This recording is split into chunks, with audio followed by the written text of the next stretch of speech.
তো সকালবেলায় মাম্মামের আর আমার টিফিনটা বানিয়ে নিলাম আটার নুডলস।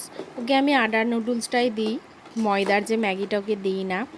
টিফিন খেয়ে চলে এলাম রান্নাঘরে। এই ডালগুলো সব কৌটোর মধ্যে ঢেলে নিচ্ছি। ভাবলাম মাম্মামকে বসিয়ে একটু কার্টুন চালিয়ে রান্নাটা করব, কিন্তু ও তো বেশিক্ষণ বসেই থাকবে না।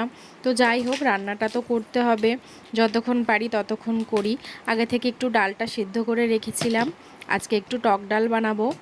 কিন্তু ও বেশিক্ষণ বসলো না, তাই ওকে আবার ওর বাবার কাছে দিয়েছিলাম, ওকে নিয়ে একটু বেরিয়েছিল। সেই সময় আমি রান্নাটা করে নিয়েছি। একটু পাবদা মাছের ঝাল করেছিলাম, টক ডাল আর একটু তেল লঙ্কা করেছিলাম, আলু হাতে দিয়ে মাখবো। আমার একার মতো, পার্থর আবার তেল লঙ্কা খাওয়া বারণ। তারপরে একটা পার্সেল এসেছিলো, সন্ধেবেলা মাম্মামকে নিয়ে একটু বেরিয়েছিলাম। একটু বেগ রসগোল্লা এনেছিলাম, আমার দারুণ লাগে খেতে। যেদিন দুবেলা রান্না না করা থাকে, যেন চিন্তার শেষ নেই যে এই দুবেলা কি রান্না বান্না করব।